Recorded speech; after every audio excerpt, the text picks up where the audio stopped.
Bio Bio Televisión, con el auspicio de Libérate del estrés con Melipaz, tranquilizante natural de NOP Laboratorios, pinturas y adhesivos Lanco. Llegó la nueva forma de pintar con despacho en 24 horas. DBA Capital, invierte en las empresas tecnológicas que lideran la digitalización del mundo. Conoce Silicon Fund en dbacapital.com. Y Dongfeng T5 Evo, diseño de alta gama y 195 HP de potencia. SIDEF, garantía de confianza.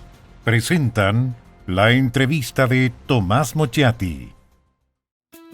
El estrés y la ansiedad en estos tiempos es indudable. ¿Andas acelerado? ¿Sientes tu mente sobrepasada? ¿Te cuesta dormir bien? Para tranquilizarnos naturalmente, tenemos Melipaz, que calma la ansiedad, relaja y reduce el estrés. Libérate del estrés con Melipaz. Pide tu Melipaz en todas las farmacias del país y venta online con despacho a todo Chile. Ella le pone magia al color. Nos hace muy felices, compartimos nuestro amor. Ponle magia tú también, deja la imaginación volar. Que todo luzca hermoso como siempre está tu hogar. Mi mundo es mejor con Lanco. Nunca antes en la historia se había generado tanta información como hoy. Nuestro día a día se está transformando gracias a los avances de la tecnología y la digitalización. Un solo smartphone es más potente que las computadoras que llevaron al humano por primera vez a la Luna. A partir de esto, creamos Silicon Fund, un fondo que invierte en las compañías que crean la tecnología y fabrican los productos que llevan adelante esta tarea. Esta revolución está recién empezando. No te quedes abajo. Invierte en Silicon Fund y sé parte de la digitalización del mundo.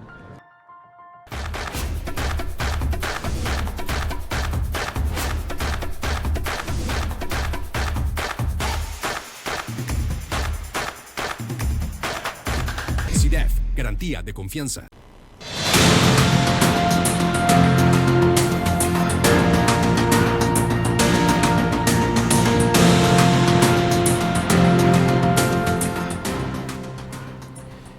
Durante 259 días los alumnos chilenos no pudieron ir a clases, tenían clases telemáticas. Muchos de ellos incluso no fueron a clases.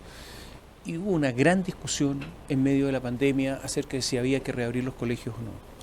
En ese tiempo era ministro Raúl Figueroa. Y él enfrentó una lucha o enfrentó una oposición enorme para abrir los colegios o no.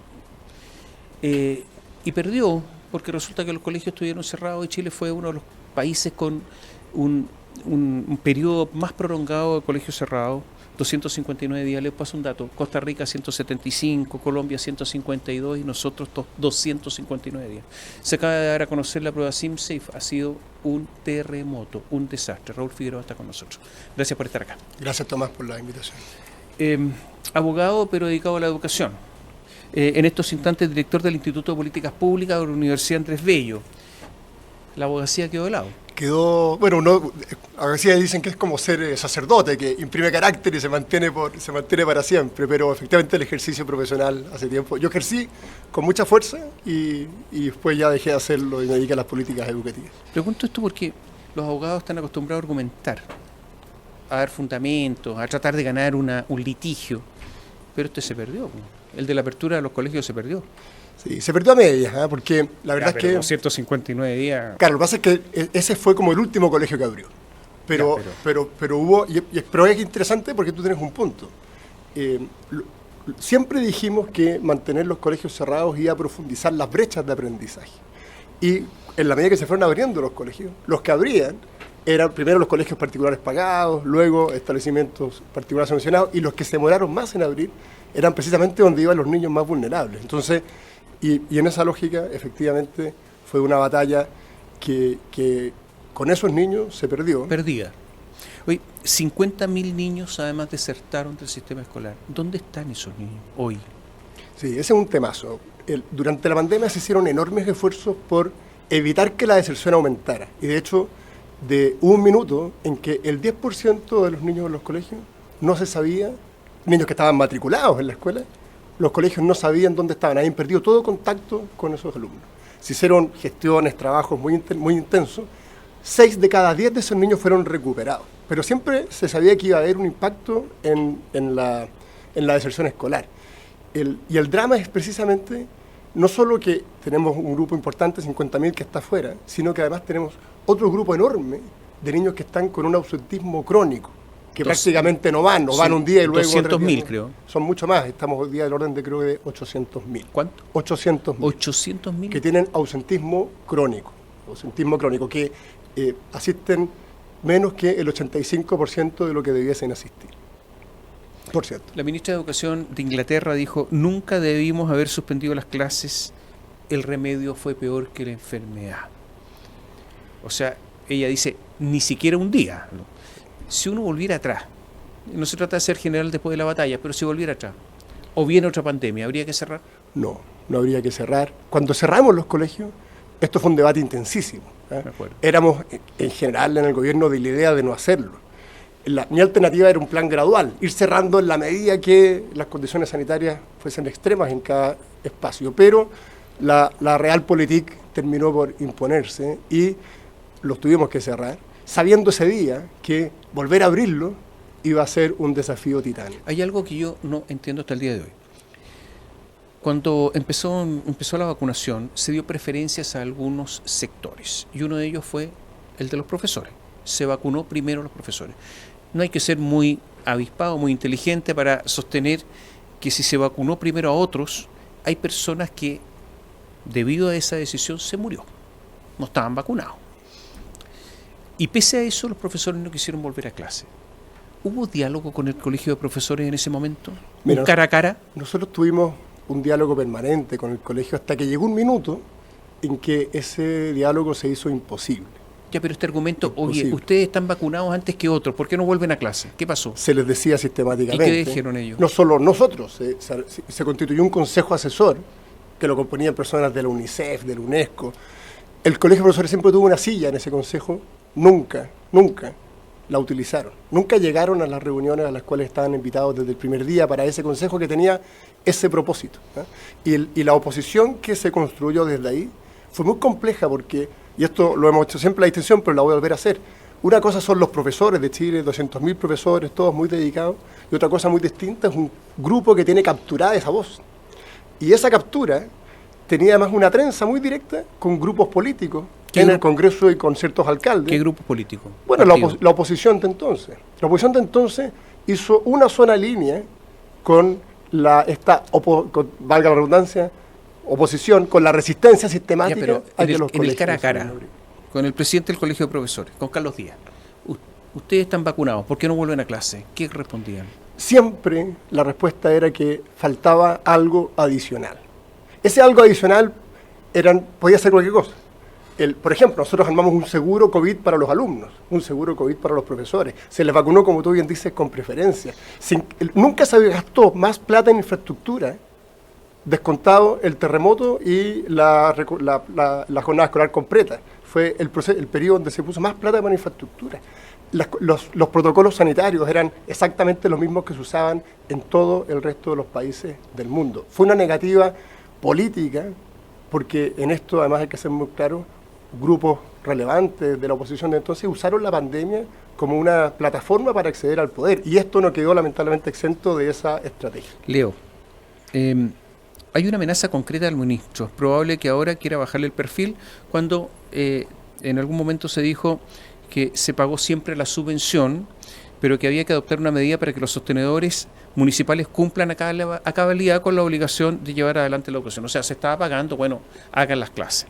Entonces, en ese momento se dijo, aquí hay un abandono del ministro respecto a la educación en general, y su única ocupación ha sido cómo volver a la presencialidad.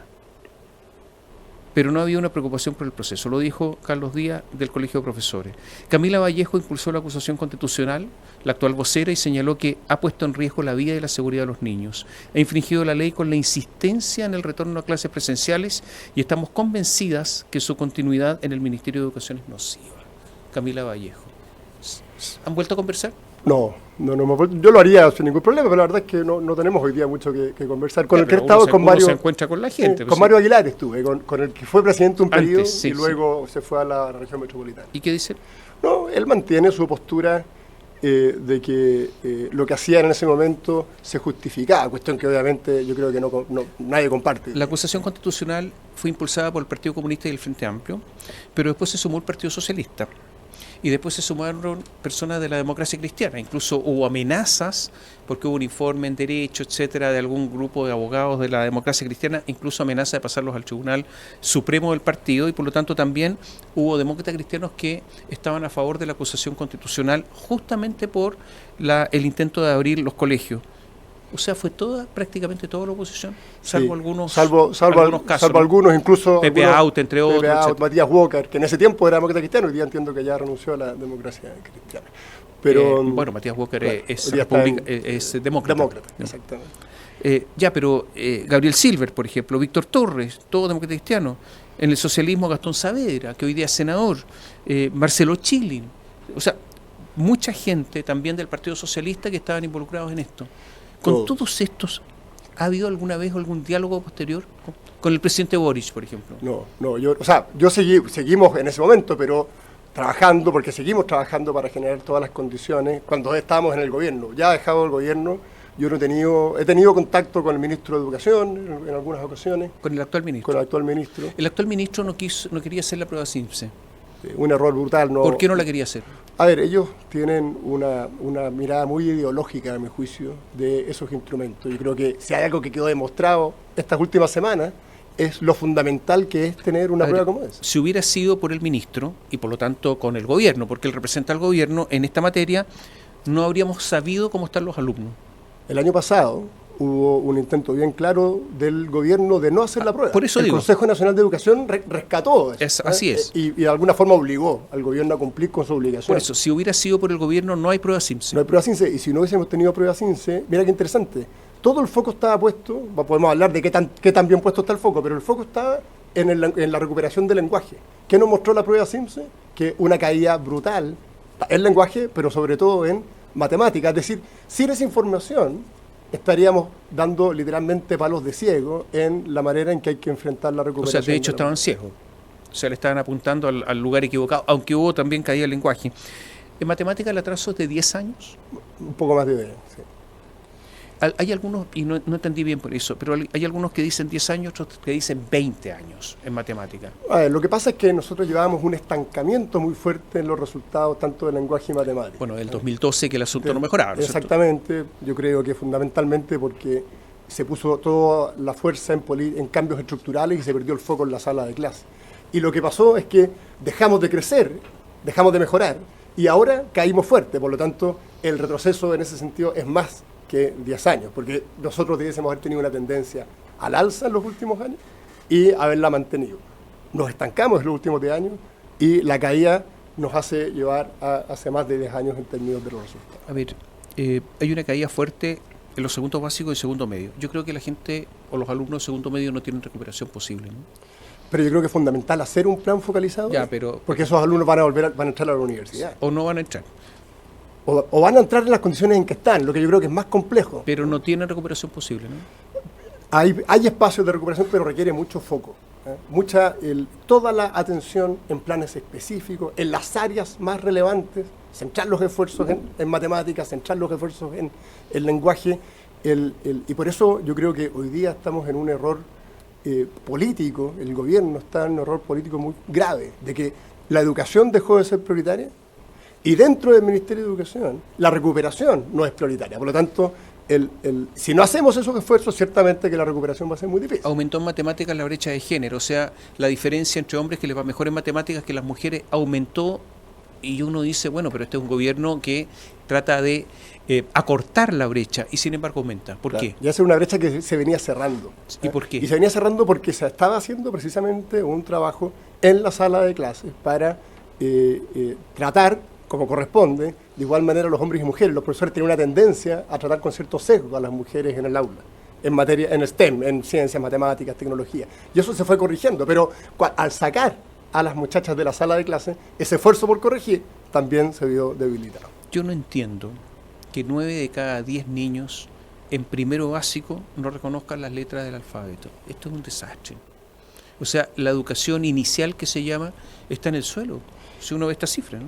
Es muy complejo, del orden del 65% de los alumnos de cuarto básico no tienen, de acuerdo a este CIMSE, un nivel de comprensión lectora adecuado. No estábamos bien antes, era algo de un 60%, pero solo empeora el escenario y no hay tampoco políticas de mediano y largo plazo más abajo. Por ejemplo, la educación parvularia es fundamental para, desde los más pequeños, ir corrigiendo Pero eso no está funcionando. Eso no está funcionando, pero hay alternativas. A mí lo que me preocupa es que tampoco se están impulsando. Por ejemplo, hay un proyecto de ley que está tramitado en primer trámite. Se aprobó en la Cámara de Diputados, que lo que hace es entregar más recursos a la educación parvularia, dar gratuidad en la educación parvularia y extender la cobertura en la educación parvularia, que es donde tenemos los déficits. Ese proyecto de ley no se mueve hace ya 3 años o 2 años y medio. ¿Cuál es la razón? Dejó de moverse cuando a nosotros nos tocó estar en el gobierno por un bloqueo de la oposición. Y cuando el gobierno asume, simplemente tomó la decisión de no darle curso. Y yo entiendo que no les puede gustar el proyecto, pero entonces lo que corresponde es, sobre esa base de ese tema que es tan relevante, por último plantear políticas alternativas, pero ni siquiera existen alternativas. Eso es lo que a mí me preocupa. Voy a dejar una pregunta planteada porque yo, cuando leí esta cifra, me sorprendía. Los alumnos con aprendizajes adecuados en lenguaje, va peor, la cosa está peor en matemáticas, pero hablemos del lenguaje donde la cosa va un poco mejor. Los alumnos con aprendizaje adecuado en lenguaje en segundo básico es del 40%, en segundo medio el 18%. Pero si esto es un desastre, o sea, no saben nada de lenguaje los alumnos de segundo medio. Vamos a hacer un alto, pero yo pregunto, ¿qué pasa entre cuarto básico y segundo medio para que haya un retroceso de este nivel? Volvemos en un instante.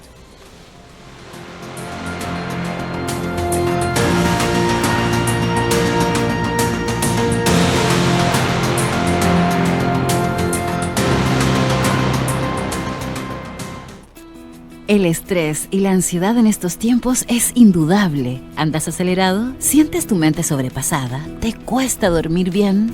Para tranquilizarnos naturalmente, tenemos Melipaz, que calma la ansiedad, relaja y reduce el estrés. Libérate del estrés con Melipaz. Pide tu Melipaz en todas las farmacias del país y venta online con despacho a todo Chile. Ella le pone magia al color, nos hace muy felices, compartimos nuestro amor. Ponle magia tú también, deja la imaginación volar, que todo luzca hermoso como siempre está tu hogar. Mi mundo es mejor con Lanco. Nunca antes en la historia se había generado tanta información como hoy. Nuestro día a día se está transformando gracias a los avances de la tecnología y la digitalización. Un solo smartphone es más potente que las computadoras que llevaron al humano por primera vez a la Luna. A partir de esto, creamos Silicon Fund, un fondo que invierte en las compañías que crean la tecnología y fabrican los productos que llevan adelante esta tarea. Esta revolución está recién empezando. No te quedes abajo. Invierte en Silicon Fund y sé parte de la digitalización del mundo.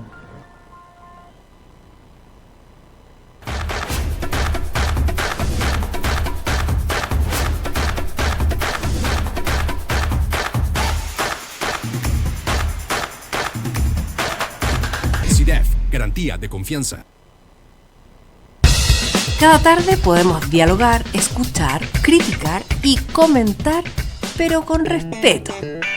Pasadas las 3 de la tarde, de lunes a viernes, podría ser peor, con Julio César Rodríguez.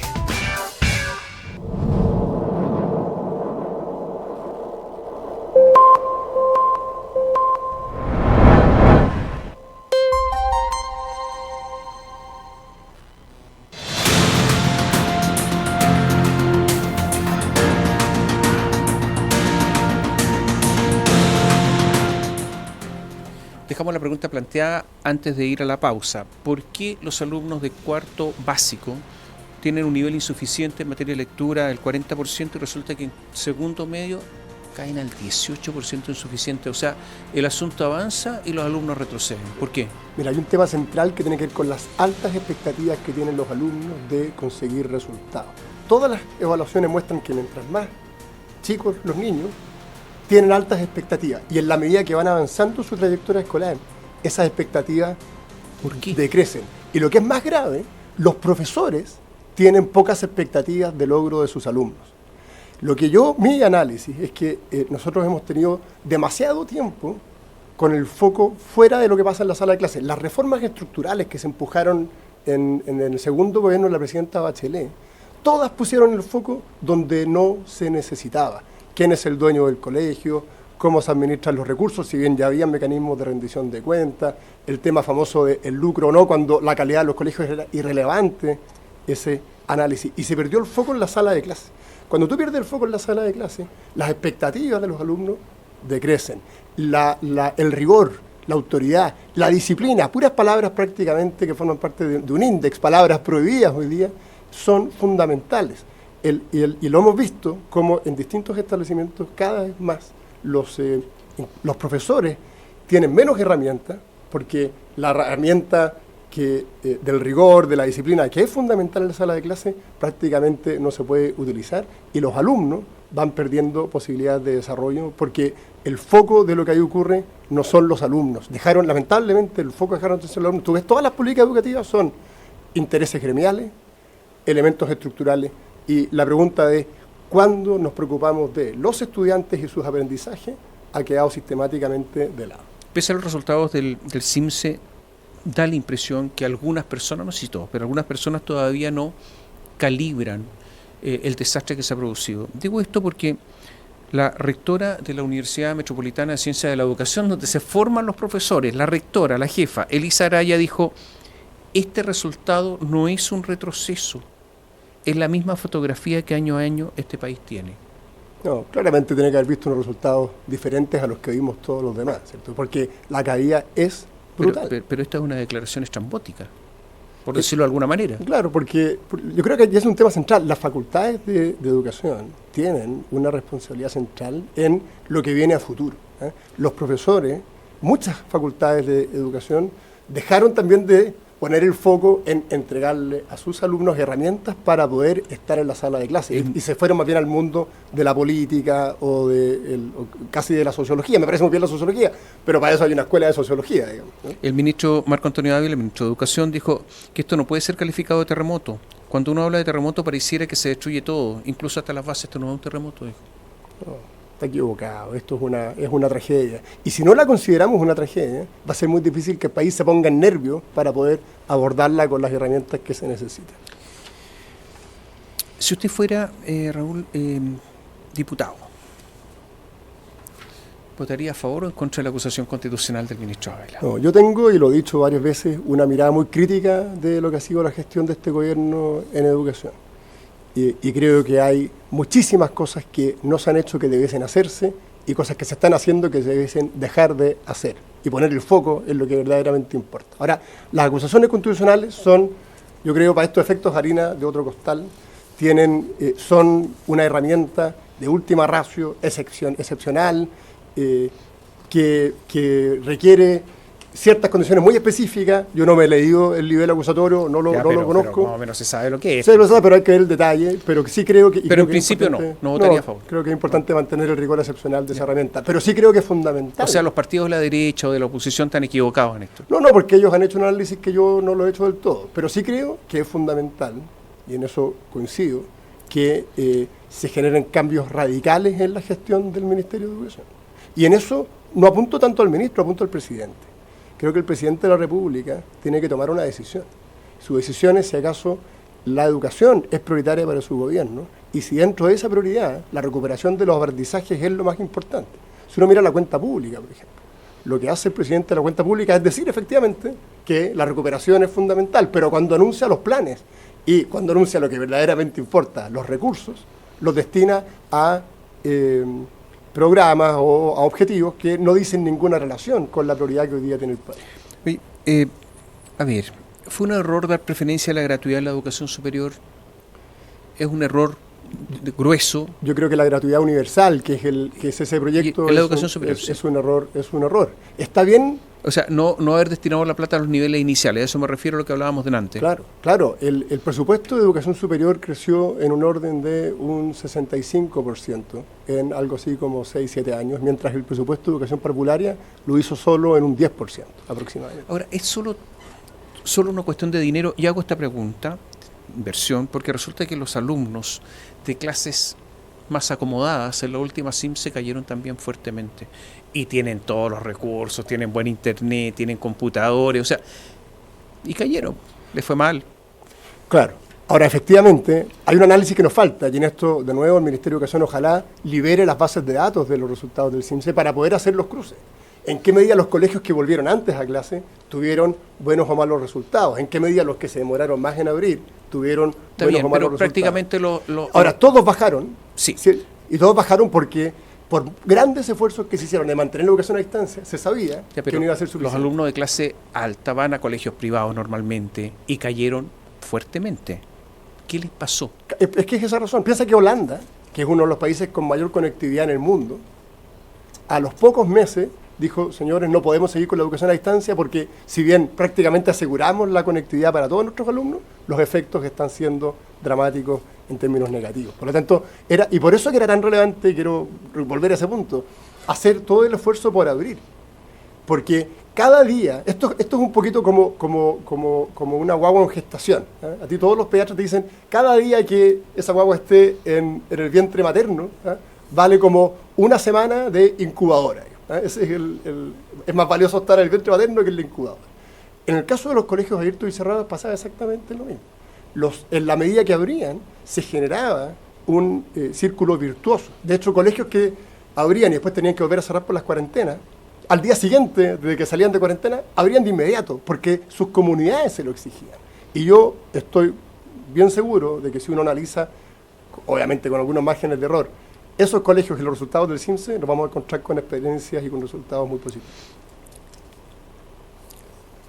A ver, se sigue hablando de la evaluación de los profesores. Digo esto porque el ministro Ávila ha presentado un proyecto de ley miscelánea, o sea, donde quería suspender la evaluación de los profesores. ¿Hay que suspenderlo o no? No hay que suspenderlo. Esto por todo lo que se produjo. Sí, claro, lo que pasa es que ya se suspendió durante la pandemia, sí, por razones obvias que no había espacio para poder hacerlo, pero es igual que el CIMSE. Apenas se dan las condiciones de funcionamiento, lo que el sistema necesita es información. Lo que el sistema necesita son incentivos correctos. Entonces, pretender que no tener información es la manera de... ¿Por qué lo hacen? A mi juicio, porque obedecen a presiones gremiales. Oye, pero igual va a haber una huelga. Entonces, entonces el peor de los resultados, porque es actuar por presiones gremiales y tener igual los resultados de la presión gremial. Entonces, bajo esa lógica, yo al menos considero que es mucho más interesante hacer frente a la presión gremial, pensar en el interés general y diseñar políticas que sean funcionales a todo el país y no solo a un grupo. Se anunció una huelga para el 26 de julio por el día, como una medida de presión. ¿Se puede condonar el CAE o no? No. ¿No se puede condonar? O sea, se puede, pero significa lo siguiente. Primero, destinar del orden de 10.000 millones de dólares. A mí me encantaría que esos 10.000 millones de dólares se destinaran a la recuperación educativa. Segundo, si tú condonas el CAE, empiezan a surgir preguntas bien evidentes. ¿Qué pasa con los profesionales que estudiaron con CAE que ya pagaron? ¿Les vamos a devolver recursos? Porque hay un tema de justicia, digamos. Hay que, el que ya pagó, que hizo el mismo esfuerzo que debiese estar haciendo el que tiene recursos y no paga. Bueno, ¿cómo vamos a resolver? ¿Qué pasa con los sistemas de crédito en general? Si tú condonas toda la deuda del CAE, en la práctica lo que estás diciendo es que se acaban los sistemas de crédito. ¿Qué nuevo sistema de crédito vas a imponer? Si acaso cada vez que hay una deuda la vas a condonar. Y por lo tanto significa reemplazar todo el sistema de crédito por una gratuidad para todos, que es una política muy regresiva, muy cara para el Estado y que significa financiar directamente a quienes no necesitan esos recursos, dejando de destinar esos mismos recursos donde están las verdaderas necesidades. Ese es el análisis que hay que hacer. ¿Qué se puede hacer con el Instituto Nacional? ¿Cerrarlo? No, yo creo que está en el suelo. Yo creo que lo que hay que hacer es recuperar. ¿Pero cómo lo recuperan? Recuperar el rigor, el sentido de autoridad y la disciplina. 3 palabras que yo creo que no se mencionan hace muchísimo tiempo. La ministra Carolina Toá dijo hace algún tiempo que la ley de aula segura agudizó la violencia en los liceos y le echó la culpa a la ley. Sí, no tiene no hay ninguna evidencia que muestre ese dato. Dijo, yo sé, pues si yo administré colegio, dijo Carolina Toá cuando fue alcaldesa de Santiago. Yo creo todo lo contrario. Yo creo que no estoy diciendo que haya que tener una política policial con los alumnos. Estoy diciendo que hay que recuperar la disciplina, el rigor. Ya, pero esto se viene escuchando hace rato. Claro, pero sigue todos los días igual, claro, todos los años igual. Pero ¿qué disciplina, rigor y autoridad? En ese caso, la autoridad llama a no aplicar la ley que permite precisamente proteger el derecho de muchos respecto de las iniciativas de pocos que capturan un colegio. Si usted fuera presidente de la República, ¿echaría al ministro Ávila, no? Yo haría cambios radicales en la gestión de ese ministro. O sea, lo echaría. Bueno, lo despediría. No sé, que yo tengo una duda. Yo no sé si el presidente Boric le ha pedido al ministro Ávila que gestione lo que tiene que gestionar. La verdad es que no nos consta. Si tú miras la cuenta pública, el encargo que le dio fue condone el CAE y pague la deuda histórica. Ya, pero el ministro Ávila sabrá lo que tiene que hacer, ¿no? Claro, pero hay una cosa funcional, ¿cierto? Yo creo que es bien importante mirar hacia arriba en esto. El encargo formal que el presidente de la República le hizo al ministro fue: juntemos recursos para pagar la deuda histórica, condonar el CAE. Mira, hay un tema bien importante. Yo fui ministro de Educación y por tanto tengo total claridad que si tus prioridades económicas para el ministerio no están en la oficina del ministro de Hacienda, esas prioridades no van a ocurrir. Lo que tiene hoy día el ministro de Hacienda, Mario Marcel, en materia de educación sobre su escritorio es cómo financia la deuda histórica y cómo financia la condonación del CAE. Lo que él debiese tener sobre su escritorio es cómo financia un programa de recuperación de aprendizajes efectivo y ágil. Eso no está. ¿Cuánto cuesta la deuda histórica pagarla? Existen distintos estudios, pero entre 9.000 y 14.000 millones de dólares. Ya, pero que si el CAE son 10.000, la deuda histórica son 9.000, estas son 2 reformas tributarias. Son 6 puntos del PIB. Son 2 reformas tributarias que propone el gobierno. Es imposible. Es imposible. Pero ¿te fijas el contrasentido? El ministro de Hacienda está haciendo esfuerzos, todos entendemos así, para que el país tenga recursos. Y esos recursos se están destinando donde no están las prioridades. Y eso, por mucho que yo sea crítico de la gestión del ministro de Educación, no depende del ministro de Educación, depende del presidente de la República. Gracias por estar con nosotros. Muchas gracias. Y a ustedes muchas gracias. Gracias por seguirnos.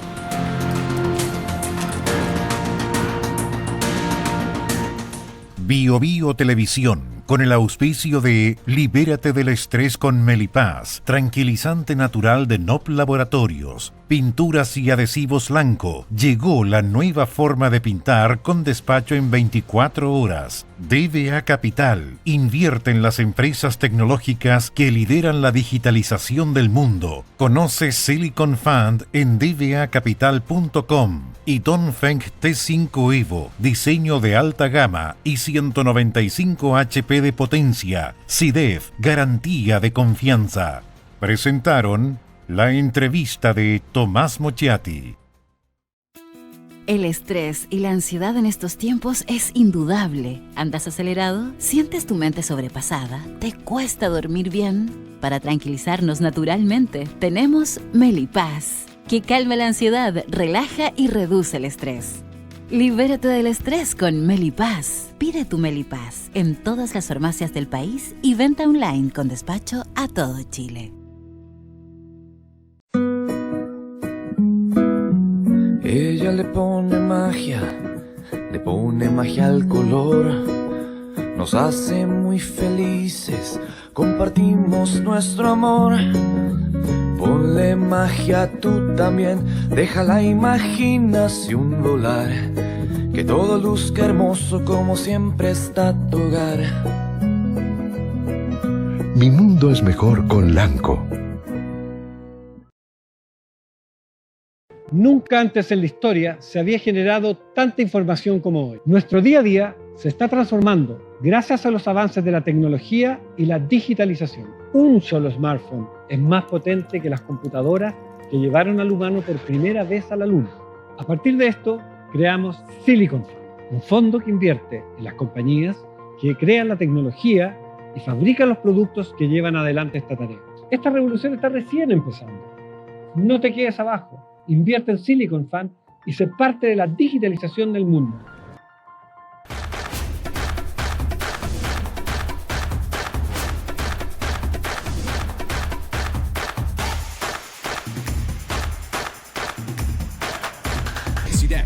garantía de confianza.